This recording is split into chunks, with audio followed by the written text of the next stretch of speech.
최근에 다초가 입질이 굉장히 심해져서 고민이 많습니다. 어느 정도였냐면 아침 7시에 물리고 나서 저녁 8시에 헬스장에 가서 스쿼트를 하던 도중 바벨이 빨개서 확인해 보니 제 손에서 피가 나오고 있었습니다. 12시간 이후에도 피가 나오고 있었다는 얘기죠. 그렇게 강하게 무는 행동이 반복되다 보니 루블리제에 문의를 했고 이런 답변을 받았습니다.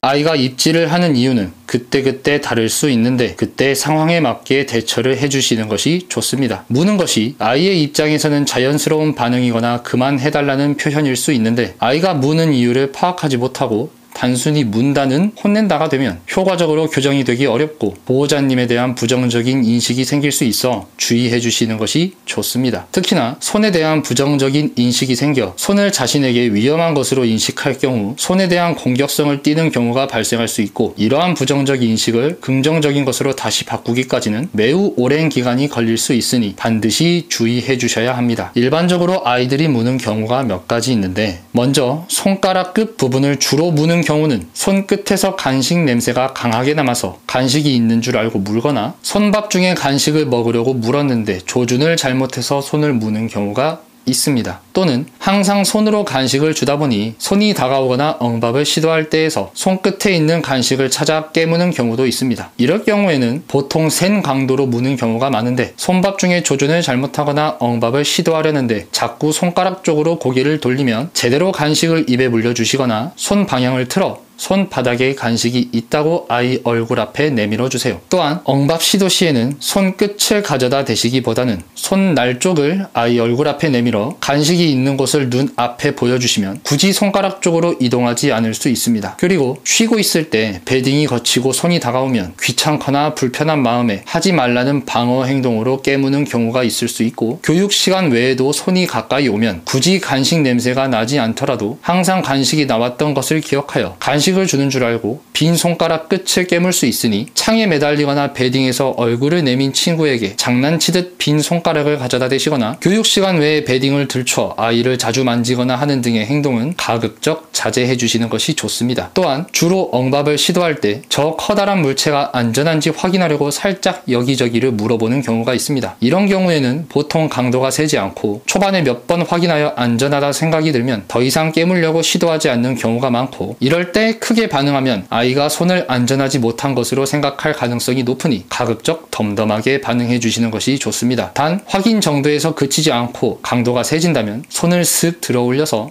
아이가 스스로 놓도록 해주세요. 혹은 엉밥을 하면서 간식을 거의 다 먹을 때쯤 손끝이나 손바닥을 악 무는 경우는 손바닥 위에 먹이를 다 먹고 더 먹고 싶고 간식 냄새가 나서 여전히 간식이 있는 줄 알고 깨물거나 냄새가 나지 않더라도 항상 간식이 나왔던 곳에서 간식을 기대하며 깨무는 경우도 있습니다. 엉밥 시에는 아이가 손 위에서 간식을 먹고 있는 동안 그 다음 간식을 미리 손에 쥐고 계시다가 아이가 간식을 다 먹으면 다시 입에 물려주시고 하루치 분량의 간식을 거의 다 먹어갈 때쯤 약간 더 큰 조각의 간식을 마무리용 간식으로 아이의 입에 물려준 후 아이를 케이지로 복귀시켜 주시거나 처음부터 해시나 아몬드 가루로 엉밥을 진행해 주시고 아이가 손바닥 위에 간식을 다 먹어갈 때쯤 아몬드 3분의 1알 정도의 크기의 간식을 물려준 후 케이지로 복귀시키고 교육을 마무리해주세요. 종종 식탐이 강하고 성격이 급한 친구들이 확 덤벼들면서 손을 깨무는 경우도 있는데요. 일반적으로 식탐이 있는 친구들이 입이 짧거나 식탐이 그다지 없는 친구들에 비해서 빠르게 교육이 진행되는 편이지만 간혹 식탐이 너무 많고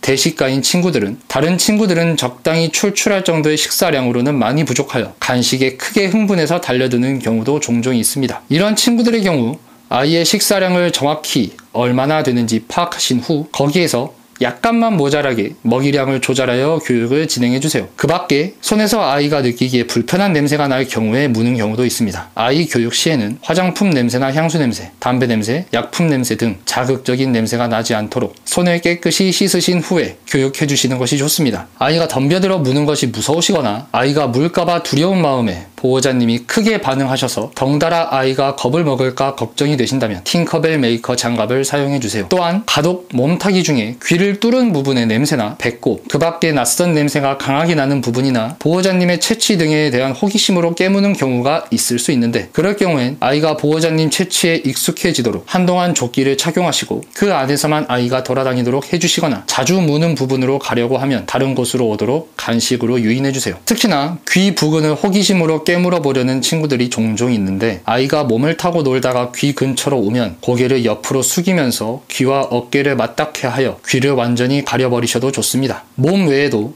손등이나 팔 위, 무릎 등과 같은 곳을 호기심에 깨물어 볼 수도 있는데요. 아이가 주로 깨무는 곳으로 간다면 아이가 그곳을 물기 어렵도록 살짝 회피해주세요. 예를 들어 손등이나 손가락 마디 등을 깨물려고 할 때에는 주먹을 쥐고 손을 살짝 돌리시거나 주먹을 반대편 팔과 몸통 사이에 옷 속으로 숨기면서 아이가 손에서 다리 위나 팔 위, 혹은 바닥으로 살살 내려갈 수 있도록 해보세요. 혹은 팔 위나 다리 위를 자주 깨무는 친구라면 긴 팔이나 긴 바지 옷을 착용하고 놀아주시고, 깨물려고 할 경우 맨손보다는 팔 부분으로 하여 엉덩이를 살살 밀어서 내려갈 수 있도록 해주세요. 혹은 몸을 타고 돌아다니다가 쉬고 싶어서 틈새로 파고들거나 천을 가져와 잠자리를 세팅하려고 하기도 하는데, 그때 옷을 베딩으로 생각해서 물어서 끌고 오려다가 살이 함께 물리는 경우가 있고, 팔이나 다리가 접힌 틈새나 팔과 몸이 닿아 있는 틈새로 들어가려고 하는 뜻대로 잘 안되니 불편한 심기에 무는 경우도 있습니다. 이럴 경우에는 미리 베딩을 준비하셨다가 아이에게 주시거나 주머니가 많은 옷을 착용하고 놀아주시면서 아이가 자연스레 들어가 쉴 수 있도록 해주셔도 좋습니다. 주머니 안에도 베딩을 조금 넣어주시면 더 좋을 듯 합니다. 또한 아이가 단순히 몸이 접히거나 닿아 있는 틈새로 들어가고 싶은데 들어가지지 않아 불편한 심기에 깨문다면 팔이나 다리를 펴서 팔을 벌려주어 아이가 잘 돌아다닐 수 있도록 해주세요. 혹은 처음부터 파트라슈 메이커 조끼를 착용하고 아이가 그 안에서만 돌아다니도록 하여 놀아주셔도 좋습니다. 조끼 안에도 몇 장의 베딩을 넣어주시면 더욱 좋습니다. 간혹 아이들이 옷 안으로 들어와서 뭔가가 마음대로 잘 안 될 때 불편한 심기에 흥분해서 맨살을 깨무는 경우가 있을 수 있는데, 이럴 경우 즉각적으로 옷 위로 아이 얼굴 부분을 쓱 밀어내면서 물지 못하도록 해보셔도 괜찮습니다. 위와 같이 아이가 어떤 이유로 무는 것인지 살펴 그에 맞게 대처해 주시면 되지만, 특정 이유로 무는 것이 아니라 그와 관계없이 교육을 진행할 때에도 아이가 공격적으로 덤벼들어서 물거나 할 경우에는 물자마자 즉각적으로 아 하고 소리를 낸 다음 얼굴에 후 하고 바람을 불어넣어 주시거나 바로 놀이를 중단하고 케이지로 복귀시켜주세요. 다만 초반에 친해지기 전에 시도 때도 없이 혹은 이유 불문하고 바람을 부시면 오히려 아이가 무서워할 수 있으니 주의해주세요.